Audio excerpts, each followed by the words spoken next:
Lukas 17 ayat 11 sampai 19. Kalau saudara perhatikan baik-baik, tidak semua ayat saya baca, tapi Lukas 17 ayat 12 sampai 14. Ya, ada 10 orang kusta saudara berseru kepada Yesus, Guru kasihanilah kami. 10 orang kusta datang kepada Yesus. Apa kata Yesus? Pergilah, perlihatkan dirimu kepada imam-imam. Saudara, kalau zaman dulu orang kusta itu saudara mesti tempat tinggal yang tersendiri, tidak boleh bergaul dengan orang banyak. Dan mereka semua saudara datang kepada Yesus. 10 dari jauh mereka berteriak, saudara. Yang dikatakan situ mereka berdiri agak jauh, kasihan saudara. Ya, yang mereka berdiri, Yesus, Guru kasihanilah kami. Tapi tahukah saudara, Tuhan Yesus mau 10 orang kusta beriman sehingga bisa menerima mujizat mereka. Dari jauh juga Tuhan Yesus berkata, pergilah, perlihatkan dirimu kepada imam-imam. Cuma ini Tuhan Yesus kata, Tuhan Yesus tidak mendatangi mereka dan menepuk kasihannya, sudah sakit kusta sebulan. Tuhan Yesus berkata sederhana, pergilah, perlihatkan dirimu kepada imam-imam. Tahukah saudara, kalau orang kusta tidak boleh datang kepada imam-imam. Orang kusta tidak diperbolehkan masuk ke bait Allah, apalagi bersumpah dengan imam. Itu tidak boleh hukumnya pada saat itu saudara. Tetapi Tuhan Yesus berkata, pergi, perlihatkan dirimu kepada imam-imam. Tapi satu hal, 10 orang kusta ini percaya, beriman. Katakan amin. 10 orang kusta ini percaya dan beriman. Kata Tuhan Yesus, kita pergi perlihatkan diri kepada imam-imam, pergilah kita. Masih dibeban, ya, dibeban semua, dia berbeban semua di tubuh mereka. Ada yang udah puntung-puntung dari kakinya, dari tangannya, dia jalan susah, ya. Bayangkan 10 orang kusta sama-sama datang kepada Yesus. Semua masih lemah, badan mereka masih sakit kustaan mereka. Ya saudara, ketika Yesus berkata, pergilah, perlihatkan diri kepada imam-imam. Apakah mereka sudah sembuh dari kustanya? Belum. Tentu sih, mereka belum ada satu pun yang sembuh. Penyakit itu, kusta itu masih menempel di tubuh mereka. Kaki mereka masih lemah melangkah, ya. Jari-jari mereka masih berbuntungan karena sakit kusta itu semua. Mereka masih sakit kusta, saudara. Penyakit itu masih nempel, tapi mereka beriman. Mereka percaya kepada apa yang dikatakan Tuhan. Tuhan Yesus berkata, pergi kepada dirimu ini, ayo kawan, kita pergi. Pergi, kita percaya. Kalau Tuhan Yesus berkata, pergi perlihatkan diri kepada imam-imam, itu artinya dia berkata, kita sudah sembuh. Kita harus pergi perlihatkan diri kepada imam-imam. Pergi kita, ayo, jalan kita. Masih lemah, saudara. Masih kusta itu masih nempel jelas. Tapi mereka beriman. Mereka percaya kepada firman Tuhan. Nanti saudara baca Lukas 11 sampai 9. Mereka percaya, jadi mereka bertindak. Mereka tidak diam dan berkata, Tuhan sembuhkanlah kami dulu, kami kustaan. Masa kau suruh kami ke bait Allah jumpa imam? Gak boleh Tuhan. Masa kau gak tahu hukumnya? Kalau masih kusta tidak boleh jumpa imam. Tidak, mereka tidak berkata begitu.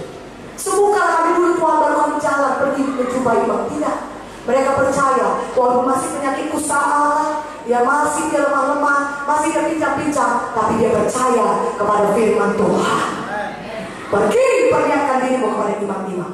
Maka mereka pergi, masih pincang-pincang sama-sama mereka pergi, bergandengan tangan mungkin, tapi jelas mereka percaya mereka sudah sembuh. Maka mereka cari imam. Di mana imam itu? Mari kita temui dia. Kata Tuhan, pergi perlihatkan diri pada imam. Artinya kita sudah sembuh. Dengan pincang-pincang mereka gerakan Tuhan. Mereka tindakan iman mereka. Mereka tindakan iman mereka. Mereka bertindak. Mereka tidak diam. Mereka beriman. Dan artinya beriman, mereka tindakan iman mereka. Maka firman Tuhan berkata, dituliskan, di tengah jalan mereka menjadi tahir. Di tengah jalan mereka sembuh. Tindakan iman saudara malam ini. Amin. Gerakan bagian tubuh saudara yang sakit, walaupun belum kelihatan, tapi iman itu percaya sudah jadi. Firman Tuhan itu jadi dalam saudara, walaupun belum kelihatan di alam badan ini, tapi saudara percaya, sudah percaya. Maka iman itulah yang akan menurunkan kuasa Tuhan kepada saudara. Iman itulah, iman saudara itu akan menjadi bukti daripada semua yang belum kelihatan tadi. Mana aminnya? Mana aminnya? Iman akan menarik kuasa Tuhan turun, kata saudara. Ketika saudara beriman, percaya, aku sembuh Tuhan karena firman-Mu berkata demikian. Saudara masih merasa sakit ya? Tapi saudara jangan ucapkan sakit saudara, ucapkan firman Tuhan. Karena Markus 5 itu banyak cerita saudara. Tadi Ibu Jo sudah bercerita, wanita sakit 12 tahun berdarah, dia ucapkan iman. Dia berkata, asal ku jamah saja jubahnya aku sembuh. Asal ku jamah saja jubahnya aku sembuh. Asal ku jamah saja jubah Yesus aku sembuh. Wanita itu masih lemah, dia masih sakit pendarahan. Ketika dia datang menerobos kerumunan orang banyak mau menjumpai, dia masih lemah, dia masih sakit. Dia tidak ucapkan sakitnya. Dia tidak berkata, aduh sakitnya pendarahan terus keluar, aduh lemahnya aku, sembuhnya aku nanti. Kalau aku datang sama Yesus, sembuhnya aku.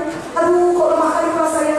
Aduh orang pun menyepaki aku, orang pun tidak memberi aku jalan kepada Yesus. Dia orang banyak diibadahkan, bagaimana aku bisa mencapai Yesus? Aduh sakit kali rasa, udah gak pulang aja. Wanita itu tidak mengucapkan kondisinya, situasinya. Dia tidak mengucapkan yang negatif, dia tidak mengucapkan sakitnya. Jelas sakitnya masih ada, dia masih sakit. Bahkan 12 tahun dia sudah sakit pendarahan itu. Dia masih berdarah, dia masih lemah, dia masih lemas. Tapi dia tidak mengucapkan yang negatif. Apa yang diucapkan? Imannya. Dia berkata, asal ku jamah saja jubah Yesus, aku sembuh. Asal ku jamah saja jubah Yesus, aku sembuh. Asal ku jamah saja jubah Yesus, aku sembuh. Haleluya. Dia tidak ucapkan kelemahannya, dia tidak ucapkan sakitnya, dia ucapkan imannya, dia ucapkan firman Tuhan. Maka dia bisa menerima mujizat Tuhan. Amin. Mana amin ya? Dari kuat aminnya. Katakan amin. Katakan saudara, katakan saya percaya Tuhan kepada apa yang dikatakan oleh firman-Mu. Kalau firman-Mu berkata, oleh firman Yesus, saya sembuh, saya bebas, maka saya bisa sembuh dan bebas. Malam ini saya beriman, saya terima mujizat saya di dalam nama Yesus. Pada malam ini saudaraku, di tempat duduk saudara-saudara bisa ucapkan pelan-pelan, saya percaya oleh hidup Yesus saya sembuh. Kanker ini lenyap keluar dari tubuhku dalam nama Yesus. Tumor ini lenyap keluar dari tubuhku dalam nama Yesus. Kelumpuhan ini pergi keluar di dalam nama Yesus. Saya percaya oleh hidup Yesus, saya sembuh, saya sembuh, saya sembuh. Katakan haleluya. Iman harus ditinggalkan. Karena itu saudara buka mulut saudara, ucapkan firman Tuhan. Itu salah satu tindakan iman.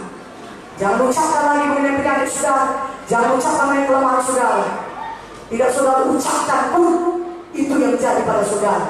Karena hidup mati dikuasai lidah, ya, dikuasai lidah. Saudara mau sembuh, lidah saudara ucapkanlah kesembuhan.